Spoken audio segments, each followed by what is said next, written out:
Damian Lillard, a couple days ago, we saw has been ruled out with a blood clot in his calf. They said they caught it early, which is good, and there might be a possibility that he returns this season, maybe for the playoffs. But as we've seen with blood clots, they're not the greatest thing to deal with in a contact sport. Um, and at face value, this might be like man, the Bucks probably aren't going to have much playoff success this year if Dame is out because the Bucks aren't very deep this year. And they've been better they haven't been as good as of recently, but they've been better from where they started the season. Um, but it's just been an up and down year again for the Bucks, and you lose Dame and you don't get you maybe you flake out in the first round, maybe you get to the second round.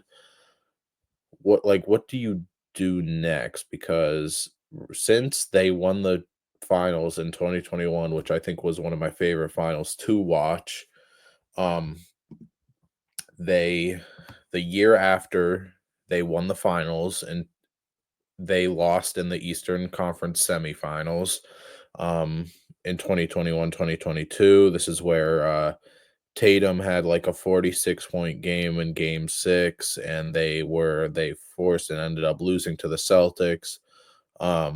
22, 23, they, lost to the Miami Heat as a 1 seed. Um, which obviously isn't great either. That was the last year of Drew Holiday, Giannis, and Middleton all together, and then they traded for Damian Lillard. And last year they lost in the first round again to the it was the Pacers, I believe. So in the past 3 playoffs that you have played, obviously not counting this year, you made it to the second round once and lost in the first round twice, including one of those years being a 1 seed and losing to an 8 seed. So, it hasn't been a great 3-year stretch, and most likely this playoffs, it's going to be another first round exit no matter who they play. They are currently the 6th seed in the East. They've been sitting around 4 for a long time, but now they're the 6th seed, um, which means that they would have to play New York in the first round. New York has is a team that has some things they can throw at Giannis and the Bucks because of what they have defensively and their bigger bodies. But like I think even if they did have Damian Lillard and say he was 80% of what he is, nine whatever, even at 100%, I think I would still take the Knicks in that series because I would assume Jalen Brunson would be back from injury by that time. And hopefully he, would be in his shape to where he can perform. But that's just another year of first first round exit for the Bucks, and it's not a great thing when you have a guy like Giannis who's probably going to end his career as a top 20 player of all time. His contract, he just signed the contract when they got Dame. So, he's still got after this season, he has 2025, 26, and then 26, 27 guaranteed. And then that last year, he has a player option. But do you get to a point where you have to trade Giannis, one of the best players of all time, because you just can't do anything else around him? It's so unfortunate. And if we go and look at the cap situation about how much money the Bucks are spending this year. So like Damian Lillard, 48 million this year, same exact number as Giannis. They did get, I believe, a little cheaper with the Middleton and Kuzma trade because Kuzma only makes 24 and his contract is descending over the next couple years. But I mean, Brook Lopez 23 million, Bobby Portis 12 million, and then other than that, they don't really have many people off the bench that they are in love with. Everyone else is pretty much on 2-year, $2 million contract or less. But the Bucks are just going to be in this hole of, yeah. I mean, I can't. Giannis isn't going to want to be a first round, second round exit every single year for the rest of his career because I mean, Giannis is um Giannis is 30. I mean, he's still in his prime. He's probably going to finish third or fourth in MVP this year. I mean, he's been playing as good as any other year. 30 points, 12 rebounds, 6 assists, 60% from the field. It's just unfortunate with that a guy like Giannis who was drafted in Milwaukee, who grew up in front of us, went from a guy that wasn't really on anybody's radar to being a two-time MVP, one-time defensive player of the year, one-time champion, all for the team that drafted him. Would be rough for the organization and the city to have to trade him. Because when you trade a big guy like that, I mean, you're not gonna get so it's not like you're trading Giannis and you're getting Jokic in return, or it's not like you're trading Giannis and you're getting, like Steph Curry in return. You're gonna be getting like, although the Warriors would probably do that trade if that was on the table, but like you're not trading Giannis for something that's the same caliber. You might get two all-star type players, draft picks, and then like who knows? You just Giannis is one of those players that you don't trade, and a package for him would be like a crazy trade. But the thing is, trading Giannis is that whatever team is going to acquire him for the most part is going to have to give up so much more, so much that they might be trading for Giannis just for him to be maybe a second round exit in a different place. So yeah, Giannis in general is kind of in a hole because again he's not anywhere near being a free agent. He's got at least 2, 3 more years before he can even think about declining a player option and going to free agency. And who knows what that next 2, 3 years look like.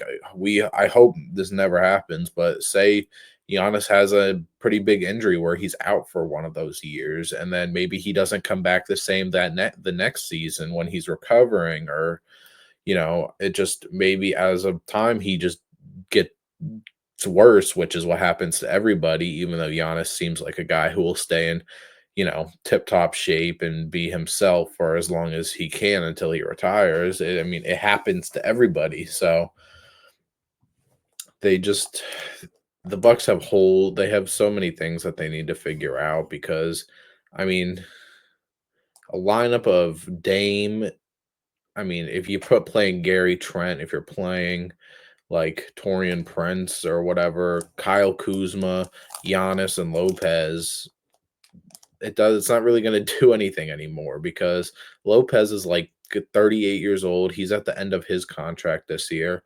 Kyle Kuzma can be okay when he's got some more structure in him now, so maybe he's doing a little bit better than he was in Washington this year, but Kuzma probably shouldn't be your third option after a drop of players like Lillard and Giannis. And I mean, Lillard and Giannis, it's one of those things that when this was happening 2 summers ago, it was like that seems like the one of the best, duos you can have. You've got the interior force that Giannis is, and then you've got the perimeter threat of Damian Lillard, the playmaker of Damian Lillard, the off-ball ability of Damian Lillard. It's like it seems like a match in heaven, and it is good. I mean, it's a great duo, but you can't really win a game. You can't just win a whole series because hey, Dame and Giannis both dropped 30. You got to have some defensive guys around them. You got to have some corner sitters, some role players, some like catch and shoot guys that will just fit. And I mean, again, Brook Lopez has been great. He was on um we did on Hoops Online, we did our five of our most unappreciated players, and Brooke Lopez was in there. I think he might have been my fourth guy because of what his age is and what he still provides at a crazy defensive level alongside a guy like Giannis and a guy who can stretch the floor. He seems like a perfect guy to put around Giannis. I mean, he's relatively slow footed. And, if he gets brought out on, like a pick and roll or on an isolation, he's pretty much on an island because, again, the Bucks don't have great help defenders besides Giannis. And there's just not much that Lopez can do by himself. I mean, Lillard, obviously, it's not like he's guarding anybody. I mean, Kyle Kuzma, even like they just don't have defensive guys that they can put around a guy like Giannis, who is probably the most versatile defender we've had in the past over the past 5 to 10 years, just because of what he's able to do at the rim, what he's able to do in isolation with his length. It's like it just there's so much promise, and it feels like it's so easy to put a team around Giannis because of how distinctive he plays and what his strong suits are. But it's just you gotta like it's crazy to think the team that had Chris Middleton and Drew Holiday is the team that won the ring and is the better team than the team that has Damian Lillard. And, last year they had Chris Middleton, sort of. He was injured. Even at the start of this year, they had Chris Middleton. But, like, Damian Lillard is it's a talent upgrade from Drew Holiday for sure. But it's the fit. You can't, we see it all the time, especially in today's league, like the Suns with Booker, KD, Beal. You can't just throw guys together and say, hey, this is going to work because they're three great players. They're great scorers. And again, that like we're having a little bit of like revisionist history because again, we've seen this. And at the time, you couldn't convince anybody that this duo wasn't going to work out because it's Damian Lillard who just came off a season where he was averaging 30. Giannis has averaged 30 for like 4 years in a row. He's been one of the top MVP guys for at least 5 years in a row. It's just, I don't know what they do. And we haven't seen Bobby Portis in forever because he got suspended um, a long time ago in the earlier part of the season. So it's like your bench is like AJ Green, I mean Ryan Rollins, Kevin Porter Jr., who wasn't the worst pickup to me, but like you don't really have bigs other than Giannis and Lopez while Portis has been out. And if you do, it's like you don't want to be playing them in a playoff series. So again, it took me a few days to make this video because this came out. We've heard about the Dame stuff on, I think it was Wednesday, and I'm making this on Friday. But it's just because I don't know what I don't know what the Bucks do because I mean you're not gonna trade Damian Lillard most likely because again, like I just said with Giannis, you trade a star player, you're not getting a star player in return, or you're not getting anywhere near what their value would be just because it's how it works. You normally get, maybe two guys that, you know, maybe both of their when they're playing at the best, both of those guys equal what Dame does, but Dame's one guy. So it's like you're trading away one guy for two guys that aren't as good or three guys or picks that aren't even going to help you and you have to aim towards a rebuild. But Giannis is one of those guys that I never thought would only have one ring in his career, but it's certainly looking that way, especially if he stays in Milwaukee. Now, if he leaves in free agency in 3, 4 years, then sure, it'd be so. I mean, obviously, who knows what the league will look like at that point? The league will be completely different than it is now, but the Bucks have things to figure out. I don't know how they figure it out. I don't know if they are a second apron team or not.